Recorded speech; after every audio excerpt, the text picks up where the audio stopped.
He's gonna make it clear. Did you know? Come on, listen here. Did you know? Hello and welcome to the Did You Know Show. I am your host, Brian Green. Listen, the Did You Know Show is centered around connecting people to home, community, and business resources that they ordinarily wouldn't know about. I have had the pleasure of talking to a lot of different not-for-profits and organizations and civic organizations that help people, help the community. I am very excited about today's show. We're going to be talking about a hot topic that really these days and times are affecting everybody. Family caregiving. You know, they tell us, the U.S. Census tells us that 10,000 Americans turn 65 every day because of the baby boomers. You know, we have a growing aging population, and a lot of people, a lot of family members are finding themselves into situations where they're taking care of their loved ones, like it or not. And so when we come back, I'm going to have two very strong, first of all, family caregivers, strong community activists, as well as family caregivers. And it's a blend, when you think about work-life balance these days, of being able to kind of balance family, your professional life, and now the additional responsibility of a loved one. Stay tuned, we'll be right back. Did you know?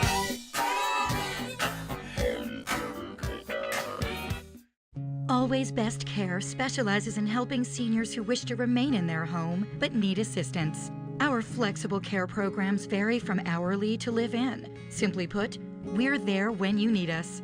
And Always Best Care is a DHS-approved Medicaid provider. Call today and we'll meet with you to develop a personalized care plan. Always Best Care Senior Services. Doing more, caring more, and dedicated to exceeding your expectations always. Did you know? Welcome back to the Did You Know Show. As promised, I have with me today two very consummate professionals in the world of social work, the world of community activism. They together have, I don't want to put them on blast because they'll get mad at me, but they have a lot of years in the field. My first guest, Vicki Hoke. She is the Chief Executive Officer for the Pennsylvania Home Care Association, a state organization that represents more than 700 home care and hospice agencies across the Commonwealth of Pennsylvania. She has served in this position since 2001, and in that time has witnessed great growth in the industry, but more importantly, higher visibility within the political, medical, and social services networks. No longer does the home care provider community have to convince government officials that home is where people want to be as they recover and as well as age. We must now advocate to make certain sufficient funds and a workforce available to help people remain at home. Please welcome to the show, Vicki Hoke. Thank you, Brian. Along with her, I have a great guy that received his master's in social work from Temple. He's worked in the field of aging for the past 41 years. In this past, he's been the social service directors of long-term care facilities. But more importantly, he has created and implemented programs in the senior community centers. He has taught at Widener and presently teaches at Lincoln University. He's recently retired from the board of directors of the Aging Society of Aging, a 5,000-member organization dedicated to enhancing the lives and services to the elderly. He's trained by the Alzheimer's Association to be a support group leader and has facilitated a caregiver support group in his church for the past 14 years. And so, the commonality right from the top, Louis Colbert, and you have Vicki Hoke, the commonality, as I understand it, with your both professional careers, you both were family caregivers. Yeah. Out of kind of circumstances and necessity. Vicki or Louis share, Yeah. Well, it's interesting, Brian. Actually, today is my mother's birthday. Oh, wow. And my mother passed away 2 months ago. Okay. And that was after being the family caregiver for her for 4 years. Okay. She lived with my family, and like all mothers, she was part of my family. And when she came to live with us, that was even better. Right. But then you have to do your balancing act, like you referred to. I work a full-time job, right? And I had a professional home care aide there while I was not. Mm-hmm. And then I would come home in the evenings, and it was me, and on weekends it was me.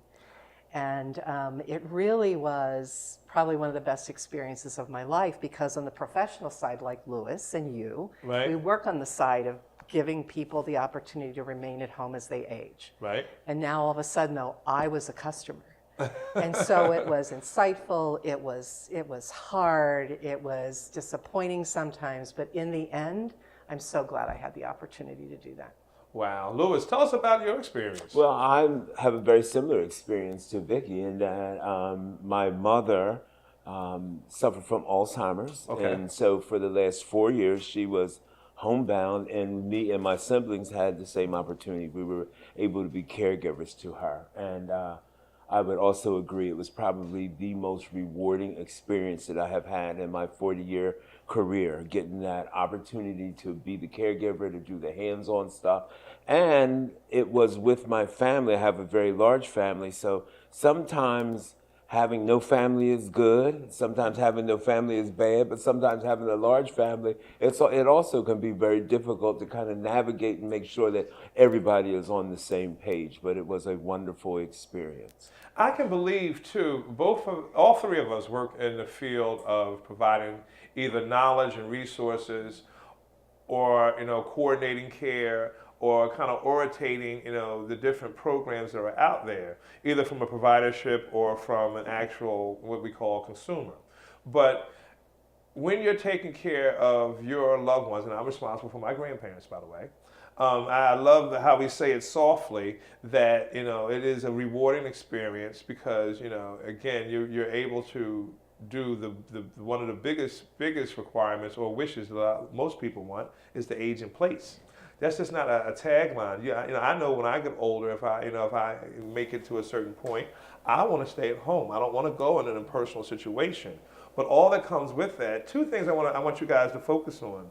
You guys are probably above average in terms of knowledge of the different programs, but it's different from when you're telling somebody that is asking about a program versus you now having to access resources. Can we talk about that for a little bit, about accessing resources, whether it was for incontinence products, whether it was for home care, whether it was for accessing something in a home and community-based situation? What was your experience, Vicki? Yeah, well, and we get a lot of phone calls from people who all of a sudden, it might be Thanksgiving or as we're coming up on the Easter holiday, they go home to see mom and dad, and all of a sudden they start realizing they're not as fast as they used to be. The house is a little, it's not disheveled. Yeah, and all of a sudden that family is, oh my goodness, mom and dad, they need some help. And that's when families go into panic mode and they try to figure out, well, where can we get the help? And I always say, first stop should be your local area agency on aging, just to find out what the services are. And then the next question is always, how much will it cost? And I always tell them, please don't think that Medicare covers the type of care you're looking for. Because when you're in that position, right, that situation I just mentioned, right, your parents probably just need some non-medical custodial help, help with meals, help with getting out of the shower, help with transferring, just those kinds of things. That kind of care, and so many people think this, Brian, they think Medicare is going to cover it. It does not. It does not. So then you have to say, all right, well, it's pretty much private pay. Right. Or if your parents are low enough income, Medicaid does indeed provide home care and they will pay for it. Right. And then, but that's a pretty, long process to become, eligible for Medicaid. And I just want to jump in for a minute too. I always tell families, this is not a shameless plug for home care, but I always tell families to be proactive and have conversations before things happen. End of life planning, for instance. But one thing I want to kind of focus on just for a minute, even with the Medicaid waiver program, that doesn't, and a lot of times does not cover all day. So it's 24 hours in a day. You might be able to get Medicaid or the VA or even long-term care insurance to pay for a part of the day, but the rest of that day relies on the plan B, and that's the family member. Louis, it's interesting, with a big family like mine, I can speak to sometimes when I look at, different people taking care of different people in the family, and, when you have multiple siblings or multiple nieces and nephews and that kind of thing, sometimes you get to a situation where the person that is providing the care isn't the one that the caree that mom and dad wants. That's one scenario. But you said something earlier that I want people to hear, because I get it a lot of times too. When we go in town and sit down with a family, Either it's been my experience. It's either a lot of people that you're talking to that are engaged and want to know what's going on. Some local, some not local. But then it's always that one person that after you climb through the weeds. Okay, who's going to do it? Okay, like that you drew the straw. So what does that then mean with the big family? You hit it on it, but if you don't mind sharing how sometimes that can be positive and how sometimes that can be not so positive. Well, there's three things I want to hit on. First of all, I think in the intro you talked about the fact that I run a caregiver support group. I've been doing it for about 12 years now, and the one remaining topic that always comes up, that we always spend a whole lot of time on, is the family dynamics around caring on that centered person. Yes. My brother's in Baltimore, he don't do anything, he comes in town, he's trying to tell us all what to do and all this other kind of stuff. People assume that you've had these relationships for all these years, and now that your loved one is sick, that you're one big happy family, and it very seldom does it work like that. And a lot of the energy and a lot of the time really has to go into working out those family dynamics and making sure that a family, you're all on the same page when it comes to, I think, your loved one's care. I think the other thing I think is also important is Vicki mentioned the area agencies on aging. I can't tell you enough how important I think that is for families to understand what that system is like, because the reality of it is that the aging network is very confusing. It's very fragmented. You could be alive and well on Saturday, fall on Sunday, and end up in the hospital Sunday night. So you're in the hospital and you got doctors talking to you, nurses talking to you, social workers talking to you, discharge planners talking to you. Next thing you know, you're at home, and it's like, what do I do after Medicare stops? And the reality of it is that a lot of people will spend more time figuring out their vacation, figuring out what kind of flat screen TV to purchase, figuring out what kind of car to buy, as compared to thinking, if my health turns on the decline, what do I do? What is my family going to do? What do we do with mom and dad and all those other kinds of things? And the Area Agency on Aging is the place to start and can give you resources to help you figure out this very complex, very fragmented system that is out there called care for the elderly. And these days, we're at this point in the conversation, we're talking about caring for seniors. But oftentimes, you don't necessarily have to be a senior to be in a debilitating circumstance. And I want to just hit on that for a little bit, because there are other programs out there by, a lot of times, sponsored by or paid for by Medicaid for people, the individuals that are, either 18 to 60 in that population, or under 18, that you have to really just put the time in. But you almost feel like you need somebody that either works in social work in your life or a health professional to kind of guide you through that. What I tell people oftentimes is, again, don't get caught up with paralysis by analysis. You're going to have to make a decision. Oftentimes, if it's a reactive situation and now mom fell, she broke her hip, now we have to get together and figure out a plan. And it only works when we're all on the same page. Then in this instance, I would say, being an only child, or, being this one or two siblings. But when you have, 4, 3, 5, you're right. Family dynamic, we're not all going to come to the table and agree. Mm-hmm. Especially if people haven't been watching mom maybe as closely as somebody else. Mm-hmm. Because with Alzheimer's, there's oftentimes denial. Oh, dad's not that bad, he's just senile. Mom's not that bad. But meanwhile, the person that's there local is sitting home saying, well, no, the cops brought her home now the third time in a row. Something else I want to talk about too, and I know you both are familiar with that, is durable medical equipment.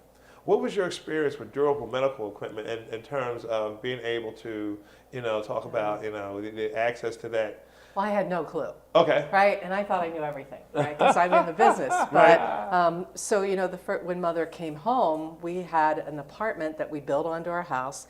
But then I had to figure out, okay, how do I get her into the shower? Right. So I realized that there's this cool little bench that you can slide her from wheelchair to slide her in, and then I did not want my house to start looking like a hospital room. So I fought having a Hoyer lift. And I went with a sit-to-stand lift. I felt it wasn't as bad as a Hoyer lift. So it was see if it works, but it is tough. And that's one thing that's in our book that does talk about durable medical equipment to help people. This is a good time for a break. On the other side, we're going to continue our conversation about durable medical equipment as well as, maybe incontinence supplies and rubber gloves and that kind of deal. But I want to also talk about the book, the publication that PHA puts out. And we're going to take a quick break. I also want to remind our listeners that I am also on the radio. Did You Know Show is also featured on WURD, WURD 900 AM, as well as 96.1 FM. We're broadcasted on Saturdays on 4 p.m. from 4 to 5. You can catch us live, or you can tune into WURDradio.com. All right, so let's pay some bills. Stay tuned. We're going to continue our conversation with Vicki Hoke and Louis Colbert. Thank you. Did you know?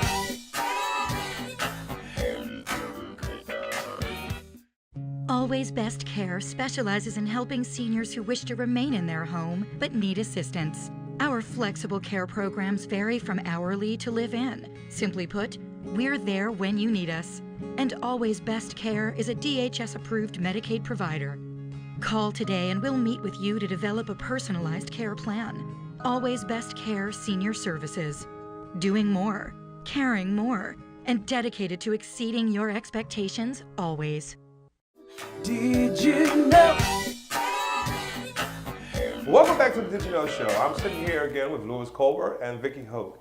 Vicki started a conversation at the end of our last break about their publication, Secrets No One Told You About Family Caregiving.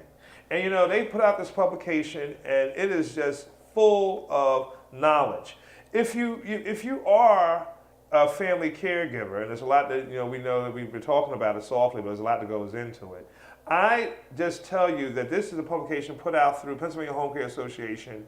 My organization sends it out and evangelizes it. There's so much information in here. But Vicki, tell us about it. I mean, this is something that your organization puts out. Advice. It says advice for Pennsylvania family caregivers. Public enemy number 1: UTIs, bathroom blues. Lean on the equipment that helps. It's all kinds of caregiver videos. You offer caregiver videos and training. You have a picture inside with you and your mom, who likes songs, A Bushel on the Peck and A Hug Around the Neck. My grandmother loved that song. I know it. And it's on one of the commercials out there. But it's different things out here. My learning center, for those caregivers out there that are, whether you're doing it professionally or you're doing it for a family caregiver, you have how-to videos. Yeah. How to transfer somebody. And one thing I like about Pennsylvania Home Care Association is they offer these training videos in multiple languages. Yes, we do. We have a new one coming up in Russian.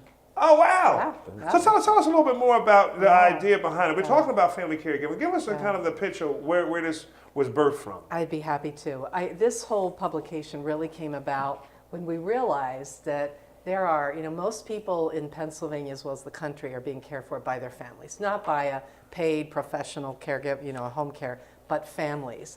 And we also realized that so often families are not prepared. They don't understand caregiving. They don't understand, things that happen to a body as it ages. And so we thought, let's put together a publication that talks about those things. Okay. Also, this publication not only does that, but it also talks about how do you select a home care agency? What are the questions that you should ask? And I'm real happy to report that Louis was part of our very first group who got together and we thought about what should be in this magazine. So this magazine is totally free to anyone. You can get it through any home care agency that is part of the Pennsylvania Home Care Association, or people can call our toll-free number, Which is? 1-800-382-1211. We will be happy to send it to them. What's your website? PAHomecare.org. Okay. PAHomecare.org. Along those lines, when you say, people are, particularly families, sometimes are, when you're reactive, it's a whole big mountain of responsibility, a lot of times transition to whomever in the family. Louis, what I have heard you speak in the caregiver support groups, you always talk about, recognizing or acknowledging that you yourself are the caregiver. Can you speak to that? Because a lot of people don't. Well, as Vicki said, caregiving really is the backbone of the long-term care system here in America. And some of the things that we know is that the face of caregiving is in fact changing. When we think of caregiving, we always think of our mothers, our wives, our sisters. Traditionally, it has always been the women who did that role. the reality of it is recently 40% of caregiving is now being done by men. Yes. And as I mentioned, I run this caregiver support group. We, by the way, have this magazine, and I've given it out to everybody, and they rave about it. It is a very Been good. my response. It's been my experience too. You know, it's a very good magazine. And I remember I was 2 years into caring for my mother with my siblings, and I'm standing up there in front of the support group running my mouth, and this light bulb went off. And it's like, oh, you're a caregiver. 2 years into it, and I never thought of myself as a caregiver. And I think that's very common, especially for men. I hear it a lot with husbands and wives, you know, this is part of our vow for, you know, till death do us part, good or bad. And so they don't see themselves as caregiving. And I think what is so critical and what is so important is that oftentimes when you begin to start understanding that you are a caregiver and you can start wearing that role, then you take the next step, and the question becomes, how do I make sure I continue to take care of myself? Because a lot of times caregivers, they do so much care for the person that they're caring for, they forget to kind of take care of themselves, and that's critical. Because I always tell people, if you can't take care of yourself, who's going to care for your loved one if you're not there to do it? So it's critical. I have a question for you. Could you briefly tell us about the American Society of Aging? American Society of Aging is a national organization. It's a membership organization, approximately 5,000 people, and it is made up of a variety of disciplines. Any discipline that works in the field or works with the elderly are invited to be a member of this national organization. They have a conference, is my understanding, in March in San Francisco. They have an annual conference every year. But the reason why I say that, when you have these, again, the Did You Know show, my whole focus point has been connecting people to home, community, and business resources that you ordinarily wouldn't know about. You know, sure, you can pick and choose your home care agency. Average care probably that you're paying for some kind of way is 4 to 6 hours of a day. And if that's the average, then what happens on those 18, the 20 hours that's still left in the day? Somebody else has to pick up the bowl. And somebody in the family usually is that person. We could talk, a little bit more, and we're probably gonna have another show about that and the rise of not just male caregivers, because traditionally you do think of females when you think of caregiving, but more and more the paradigm has been there are more male caregivers than ever before. I mean, I can tell you that in my role as an administrator, more people are starting to request them, especially if there is transferring involved, or if you're in a neighborhood that's not so safe, and the care is coming at night, the care deliveries at night. So you have all these different reasons, and then by default, if mom or dad, if you're the male and you don't have any sisters, what do? You have to step into that role with all kinds of, hopefully not inhibitions, but you have to first acknowledge that you're the caregiver. As we wind down the show, and I know you guys are great guests. PHA has a lot of different programs. One of the things that I love to participate with PHA is the lobby day. You guys have a lobby day. Can we talk about that briefly? Yeah, we can. This year it's May 22nd, but I think what's important is whenever you talk about healthcare in this country, you have to realize that healthcare is politics. Yes. And every regulation, and Louis, you know this, Brian, you know this, every regulation that we have to abide by as a home care agency or as a hospice agency, those rules really start in Congress or in our state legislatures. Yes. And therefore, it is important that we as advocates, and this could be a family caregiver or a professional like you, we have got to become engaged in the political process. So it's important for us to meet with our legislators like we do. May 22nd will be our date. And we talk to them about some of the rules that make no sense. And we push rules that would help people remain at home as they age. Right. We fight the rules that would hurt people if they want to stay at home. And I think it's just incumbent upon all of us that we've got to start bringing this whole aging, and it is a crisis in this country. We all know we're all getting older, and our population now is going to have more people over the age of 65 than under. Yes. As a result of that, state government as well as federal government, they've got to start dealing with this. We're almost out of time. We're going to have to come back and we're going to take a quick break. I want to ask my listeners and the viewers to really stay tuned. We're going to wrap up the show. I could have guests like Vicki Hoke and Louis Colbert every day of the week, because simply they're just both so full of knowledge. But the knowledge of having it as a professional is very different than having that knowledge when you have to experience it yourself. It's a whole different deal. It's like the accountant that has to do his own books, the plumber that has to come home and do his own plumbing, the electrician that has to come home and do their own wiring. When you come home and you're talking and you're teaching and you're turning people on to family caregiving, when you come home and you are the family caregiver and you've had a hard day, and then you have somebody that you come home to that you love, but do you have the energy every day to make that a pleasant experience? Today's show has really been, for me, a wealth of knowledge. It's always fun talking to Louis and Vicki about family caregiving.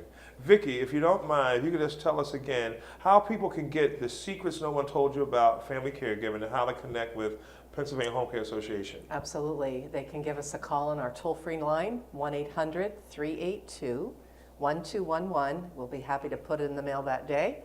Or they can go to our website, which is pahomecare.org. And then, Louis, you give a family support group. When you guys meet? We meet monthly, fourth Sunday of every month at 12:30 at my church. Okay, and that's the Penn Memorial Baptist Church in the Winfield section of Philadelphia, but it's open. It's not just church members; it's open to the community.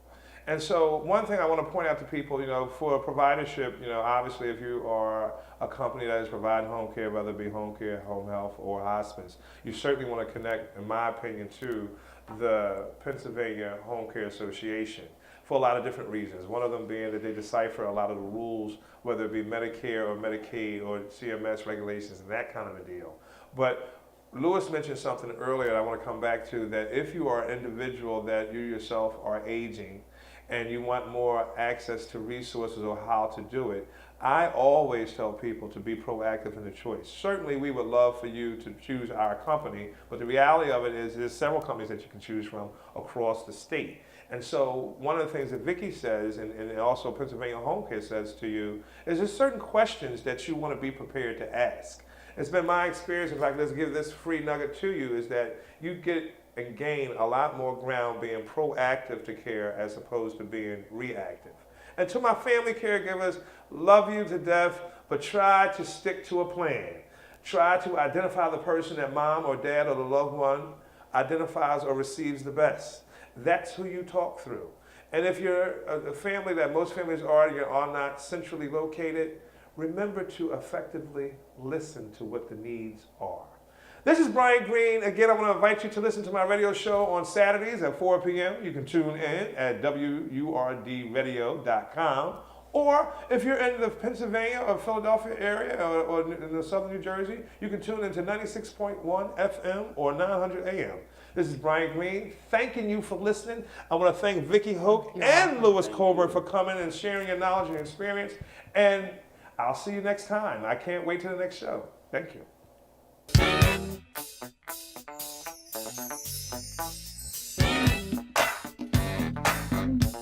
Did you know he'll help you understand? Did you know always a right-hand man? Did you know he's gonna make it clear?